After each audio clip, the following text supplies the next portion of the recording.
Hey there, welcome to another episode of Cooking with Violet Vixen. It's dinner time and I'm starving.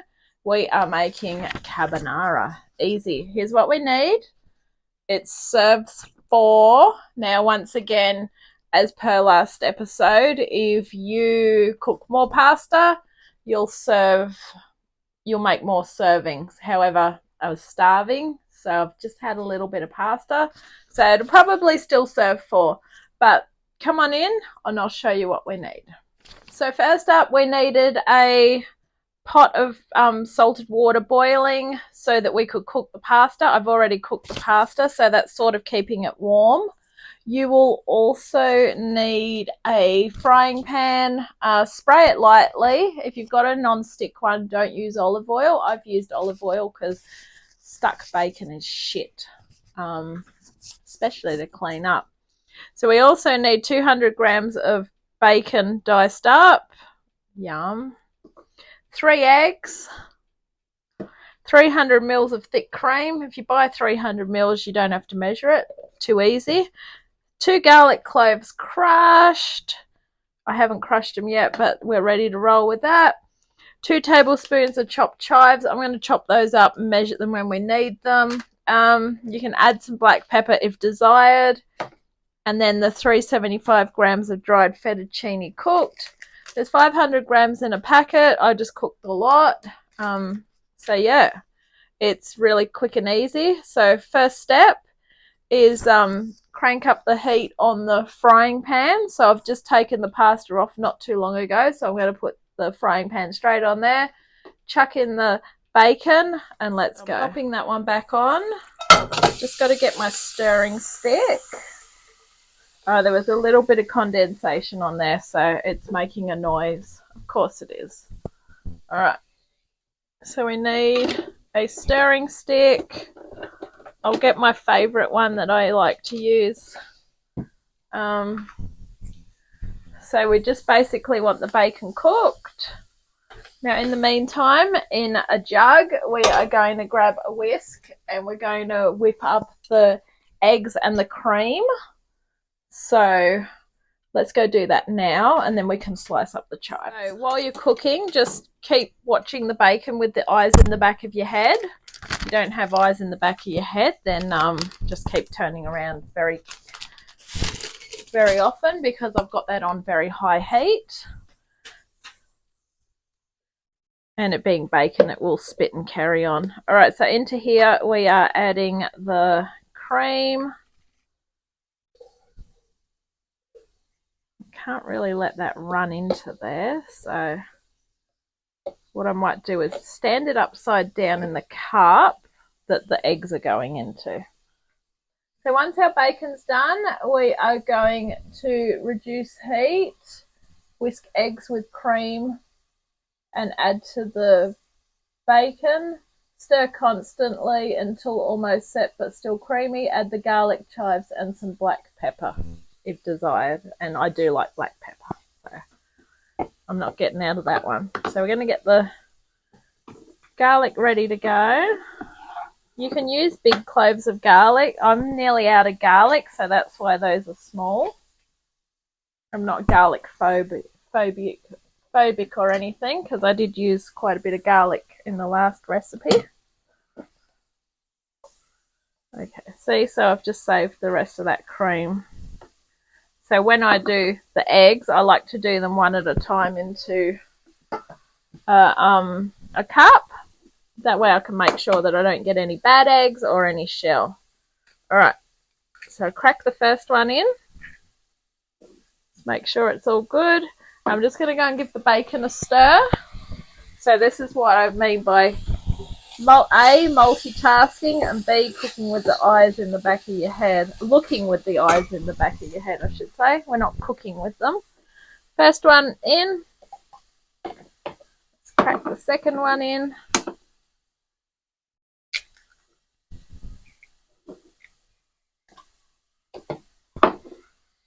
Carbonara is so good. And it's pretty quick to make. I mean, the thing that takes the longest technically is the pasta, and I've already done that. All right. got that on as early as I could. Alright, here we go. Whip it up. Okay, so set that aside. Let's just go and quickly stir the bacon again. So when you cut up the chives, you should have a pair of scissors that you use for the kitchen. Call them your kitchen scissors, because that is exactly what they do. Now what I would do is open the bag up. Just sort of stand it up so it doesn't go anywhere. And get rid of the crappy ends. Give the chives a haircut. And then quite simply all you do is with said scissors, cut them in. And then when we're ready, we just get the chives out that we need. And then we put the rest in the freezer. So if you're doing anything, see, technically I could have gone and got chives out of the freezer, but I didn't read my recipe properly. It was a hectic week, the week that I was menu planning. So therefore, I just ordered a bunch of chives, but I could have technically just gone and got many from the freezer. So I won't do that again in a hurry. So that is why I'm cutting these up now.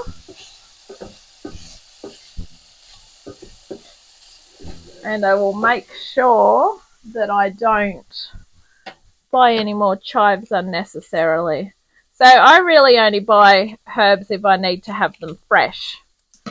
And even if it's to garnish, like the previous recipe, I had to garnish it with parsley, but I got the parsley from the freezer. No big deal. I stirred it through something hot. It's going to wilt anyway. If you really have to be so perfect, either grow it yourself so you could stop wasting it, because you literally have to go and buy a bunch every time you want 2 tablespoons of something otherwise. And it's such a waste. So if you do it this way, you can't go wrong. And then I just put it in a Ziploc bag, or in this case a sandwich bag. I've wrote the date on it and what it is. So then when I put it in the freezer, half of these chives I'm not cutting up very well. Alright, that'll do. You know what? That's fine. Chives are fine. Alright, so that's our chives. Okay, let's pay full attention to the rest of the stuff now. So let's go. Okay, give the bacon another stir. And I'm going to turn it down.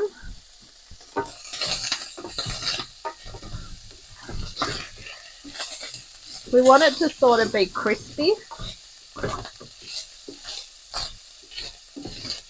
Yeah, you can see why I used oil. Yes, I get to wash that up. Lucky me. Alrighty. Just going to give it a little bit longer. I don't want it too crispy, but I do want it not oinking as well. Alright. You know what? It'll still cook with the rest of it. So let's go grab the egg and cream concoction. In we go. Now we want to cook it until it's almost set. Keeping in mind, we have got eggs in here, so it's almost like making an omelette. Very close to making an omelette.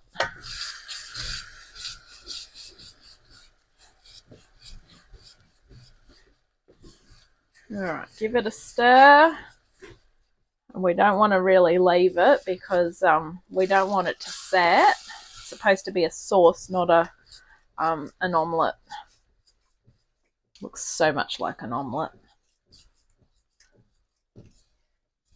Alright. Till it's almost set, which it basically is just warming it through. And making sure that we don't have raw egg as well.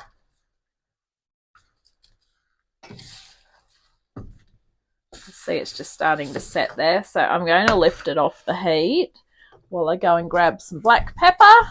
So I'm just going to crack the black pepper on the top. As I say, if you don't like black pepper, don't put it on. Or in, I should say. Well, technically we're putting it on. And then we want our 2 cloves of garlic. Let's give them a whack. So it's best to take it off the heat while you're doing this part, because then that way it doesn't matter if you turn your back on it. Alright, you can see it's starting to set, which is good. Alright, put that aside. Okay, and finally, our 2 tablespoons of chives. Sprinkle, sprinkle. Okay, I'm just going to put it back on the top for maybe about 30 seconds, not even. And then we are going to toss it with the hot pasta and serve. So the pasta I will put back into the saucepan that I cooked it in. So count to about 30.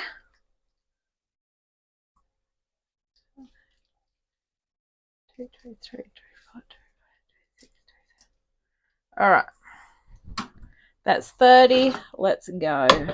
Let's go make pasta. Our pasta's here. There is more than 375 grams. I don't care. Alright. Okay, it's still hot, which is good. That's why I sort of sat it over the top of that. So I'm going to bring over the sauce now. Okay, in we go. Make sure it's all in. Oh, it smells so good. Alright, we're just going to give it a shake and a toss, which we're best to do that with the pasta stirring spoon. Alright. Okay, and there we have it. Carbonara. Thank you for watching this episode of Cooking with Violet Vixen. Enjoy your carbonara, and I'll catch you very soon on our next adventure. Hit subscribe, because you don't know when you'll see another episode. Bye!